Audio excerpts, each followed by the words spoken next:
Hello friends. सो आज का topic है, अगर आपको वेल्थ क्रिएट करना है डायरेक्ट इक्विटीज में, so it's a waste of time. So आप में से बहुत सारे लोगों को ये भी टॉपिक अच्छा नहीं लगेगा। कल का एक टॉपिक था और आज का ये टॉपिक है, शायद आपको अच्छा नहीं लगे। लेकिन ये पूरा वीडियो आप देख लीजिए, मेरे मुद्दे समझ लीजिए और उसके ऊपर आपका जजमेंट पास कीजिए। सो आज के टॉपिक का नाम है stop wasting time with direct equity and grow your wealth faster. अभी इसका मतलब क्या है? सो डायरेक्ट इक्विटीज में इन्वेस्ट करते हो या फिर आप इक्विटीज में इन्वेस्ट करते हो, तो आपका पर्पस क्या होता है? सिंपल तीन पर्पस होते हैं। हमारी वेल्थ हमें मल्टीप्लाई करनी है, लाइफ में सिक्योरिटी पानी है, सो दैट आपके पास इतना वेल्थ क्रिएट हो जाए, वापस काम करना नहीं पड़े, फाइनेंशियल अबंडेंस क्रिएट करना होता है। सो मेरा एक आपको चैलेंज है, अगर आप डायरेक्ट इक्विटी इन्वेस्टर हो लास्ट 10 साल से, सो आपके डीमैट के स्टेटमेंट्स निकाल के दीजिए, देखिए लास्ट 10 साल के, और आपके रिटर्न्स कितने हैं वो आप जस्ट देखिए। और आप खुद को क्वेश्चन पूछिए कि क्या मैंने निफ्टी 50 को बीट किया है लास्ट 10 साल में, ओवरऑल एग्रीगेट बेसिस पे? ये आपको क्वेश्चन खुद को पूछना चाहिए। बीच में किसी ने ये स्टडी किया था, सो 90% ऑफ द इन्वेस्टर्स के पोर्टफोलियो में जो स्टॉक, मतलब बहुत जैसे यस बैंक हो गए और जो मतलब, या आइडिया हो गया, वोडाफोन आइडिया हो गया, ऐसे जो स्टॉक्स गिरे हैं पीक पे जाके, ऐसे 90% ऑफ द इन्वेस्टर्स के पोर्ट डीमैट में ऐसे सारे स्टॉक्स होते हैं। जो बहुत अच्छे परफॉर्म करते हैं वो स्टॉक्स बहुत कम लोगों के पास होते हैं। सो मेरा चैलेंज है आपको, लास्ट 10 साल से अगर आप इन्वेस्ट कर रहे हो, लास्ट 5 साल से आप इन्वेस्ट कर रहे हो इक्विटीज में, सो ओवरऑल बेसिस पे क्या आपने निफ्टी को बीट किया है? ये जस्ट आपको क्वेश्चन पूछना है। सो डायरेक्ट इक्विटीज में इन्वेस्ट करना मतलब एग्जैक्टली आपके उसके स्टेप्स क्या होते हैं? सबसे पहले विच स्टॉक्स टू पिक, ये सबसे बड़ा क्वेश्चन है। टोटल 7,500 लिस्टेड स्टॉक यूनिवर्स है, उसमें से आप कौन सा खरीदोगे? सो लोग कैसा खरीदते हैं स्टॉक्स? जब भी खुद का दिमाग लगा के इन्वेस्ट करते हैं तो कैसे पिक करते हैं? किसी ने, चाचा ने बताया है, सीएनबीसी पर बोला है, इकोनॉमिक टाइम्स में आया है, यूट्यूबर ने, इन्फ्लुएंसर ने बताया है, किसी से सुन के इन्वेस्ट करते हैं। क्या ये सही मेथड है? जवाब आपको देना है इसका। How to invest, how much to invest, अभी सेकंड क्वेश्चन आता है। इसका मैं आपको एक यूज केस भी बताऊंगा कि आपके पास 10 लाख रुपीज है, आपको इन्वेस्ट करने हैं। आपने चार स्टॉक्स आइडेंटिफाई कर लिए, स्टडी कर लिया, Screener.in पे स्टडी कर लिया, और सारे मनी कंट्रोल पे स्टडी कर लिया, और आपने चार स्टॉक्स फाइनलाइज किए। तो अभी सबसे बड़ा क्वेश्चन आता है कौन से स्टॉक्स में कितना पैसा डालने का। सो एक एग्जांपल लेते हैं। ऐसे आपने लॉजिक लगाया कि 25% आपका जो पैसा है, मतलब 2.5 लाख रुपए एक स्टॉक में, ऐसे चार स्टॉक्स में पैसे डालने हैं, ऐसे आपने सोच लिया। सो क्या होता है, मार्केट 20% अप जाता है एक साल में, एक हाइपोथेटिकल सिचुएशन। जो एक नंबर का स्टॉक है वो 100% अप जाता है, extraordinary return, multibagger return. Second number का स्टॉक है वो 50% डाउन होता है। स्टॉक नंबर 3 साइडवेज रहता है, स्टॉक नंबर 4 साइडवेज रहता है।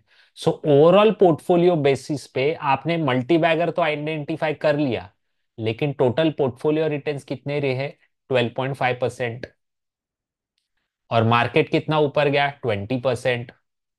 आप ही खुद को क्वेश्चन पूछिए कि आपके साथ ऐसा हुआ है कि नहीं हुआ है। मोस्ट ऑफ द इन्वेस्टर्स से ऐसा होता ही है, जो खुद का दिमाग लगा के डायरेक्ट इक्विटी में इन्वेस्ट करते हैं। अभी लास्ट 1 ईयर का एग्जैक्ट डेटा लेके मैंने चार स्टॉक्स में इन्वेस्ट करके, मतलब किया नहीं है, एक यूज केस में आपको बता रहा हूँ, चार स्टॉक्स में इन्वेस्ट करना है।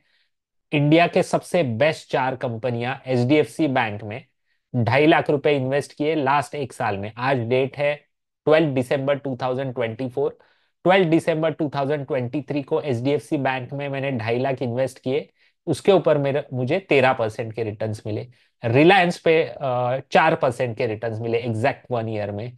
इन्फोसिस में 2.5 लाख इन्वेस्ट किए, 39.49% के रिटर्न्स मिले, एक्स्ट्रॉर्डिनरी रिटर्न्स। आईसीआईसीआई बैंक में 31% के रिटर्न्स मिले। निफ्टी ने रिटर्न दिया है एग्जैक्टली ये 1 ईयर में, फ्रॉम 12 दिसंबर 2023 से लेके 12 दिसंबर 2024 में तक 17.42% के रिटर्न्स दिए हैं। सो मैंने जो दो स्टॉक्स पिक किए थे उन्होंने एक्स्ट्रा ऑर्डिनरी रिटर्न्स दिए हैं, डबल के आसपास रिटर्न्स दिए हैं।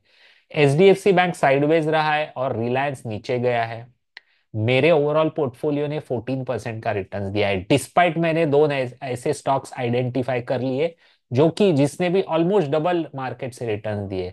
फिर भी ओवरऑल बेसिस पे निफ्टी से मेरा 3% से कम रिटर्न है। ये होता है डायरेक्ट इक्विटी इन्वेस्टमेंट में, क्योंकि आपके पास सबसे पहले जवाब नहीं होता है कि कौन से स्टॉक्स में इन्वेस्ट करें, सेकंड जवाब नहीं होता है कितना इन्वेस्ट करें। आइडियली मुझे इन्फोसिस में और आईसीआईसीआई बैंक में मेरे पोर्टफोलियो का ज्यादा परसेंटेज ऑफ अमाउंट इन्वेस्ट करना चाहिए था और एचडीएफसी और रिलायंस में कम करना चाहिए था। ये आफ्टर थॉट है, लेकिन 12 दिसंबर 2023 को मुझे ये पता नहीं था कि इंफोसिस और आईसीआईसीआई बैंक एक्स्ट्राऑर्डिनरी रिटर्न्स देने वाले हैं। सो ये आपके साथ हो सकता है अगर आप डायरेक्ट इक्विटी में इन्वेस्ट करने की सोच रहे हो तो। और जिन्होंने इन्वेस्ट किया है उन्होंने ये एक्सपीरियंस किया ही होगा। जस्ट लास्ट 3 से 5 या 10 साल के डीमैट स्टेटमेंट निकाल के देखिए। सबसे तीसरा इंपॉर्टेंट क्वेश्चन है व्हेन टू एग्जिट, किसी को मालूम नहीं है।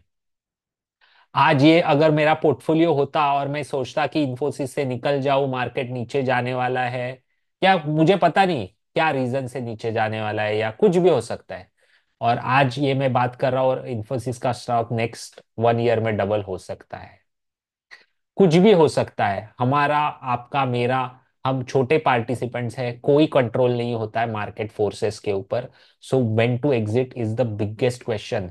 सो इसके ऊपर आर्ग्यूमेंट मुझे वॉरेन बुफे के स्टेटमेंट्स मुझे कोई इन्वेस्टर्स, मेरे इन्वेस्टर्स देते हैं कि इनफाइनाइट टाइम तक स्टॉक होल्ड करना चाहिए, लेकिन आर्ग्यूमेंट में आपको दूंगा और ये ट्राइड और टेस्टेड फैक्चुअल डेटा है।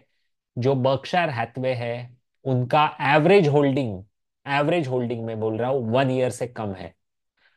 इसका मतलब क्या है, उनके ऐसे कोई स्टॉक्स हो सकते हैं वो उन्होंने शायद 15-20 साल तक होल्ड किए होंगे, लेकिन अगर एवरेज पोर्टफोलियो का होल्डिंग देखेंगे तो 1 साल से भी कम होता है। सो जो यूट्यूबर इन्फ्लुएंसर जो स्टेटमेंट्स करते हैं उसको जरा आप खुद का स्टडी भी कीजिए। बर्कशायर हैथवे का 1 साल के अंदर चर्न होता है portfolio. So long term investing as such क्या होता है वो समझिए पहले।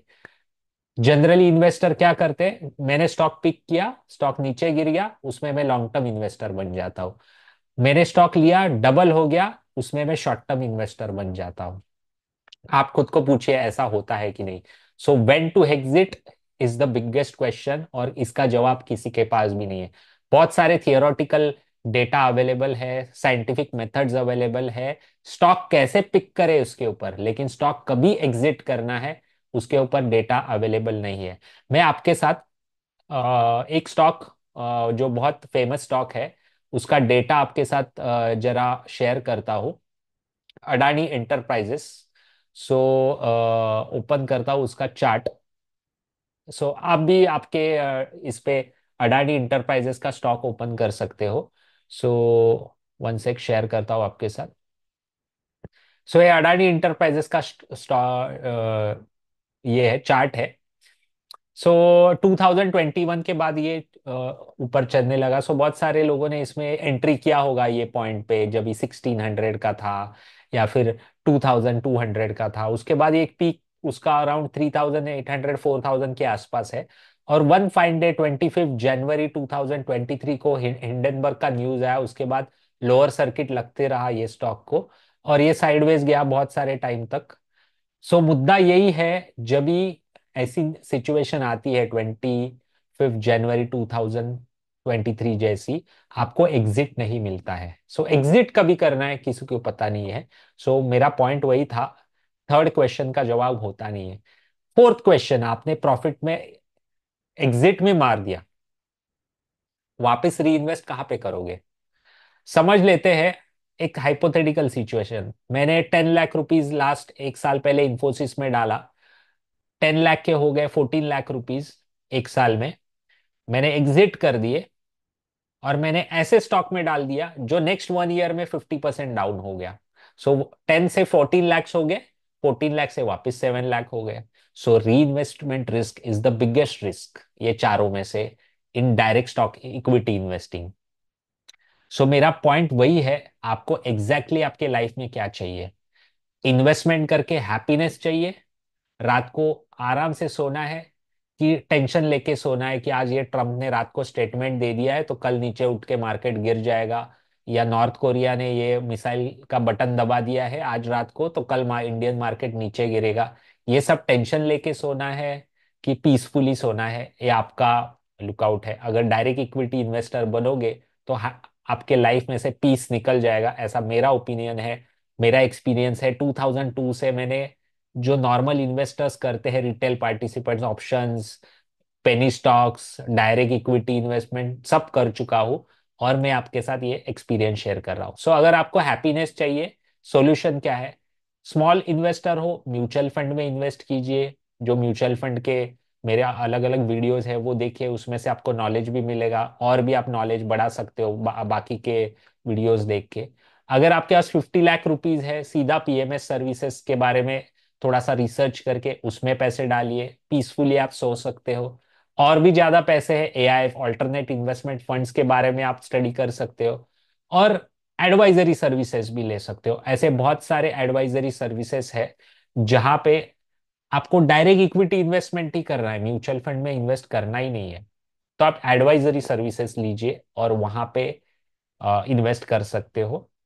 सो आई होप मेरा ये वीडियो बनाने का जो इंटेंशन था, इंटेंशन ये नहीं था कि आपको इक्विटीज से, डायरेक्ट इक्विटीज से मैं निगेटिव करूं, लेकिन मैं उसका दूसरा एस्पेक्ट भी दिखाऊं जो लास्ट 3-4 सालों में लोगों ने नहीं देखा है। लास्ट 3-4 सालों में सब गधे घोड़े भागे हैं स्टॉक्स में, ऐसा होता नहीं है लॉन्ग रन में।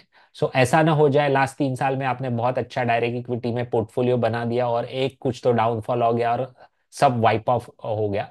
सो ये इंटेंशन था ये वीडियो का, रियलिटी चेक देना। होप ये इंटेंशन राइटली आप तक पहुंचा है और आपको ये वीडियो पसंद आया है। अगर पसंद आया है, लाइक शेयर एंड सब्सक्राइब कीजिए। मेरे फ्री वेबिनार्स होते हैं, हैप्पीनेस कैसे पाओगे आप इन्वेस्टमेंट करके, इसके ऊपर वेरियस टॉपिक्स के ऊपर। सो आप मेरा व्हाट्सएप ग्रुप ज्वाइन कर सकते हो, डिस्क्रिप्शन बॉक्स में मैंने उसका लिंक दिया हुआ है। So thank you very much.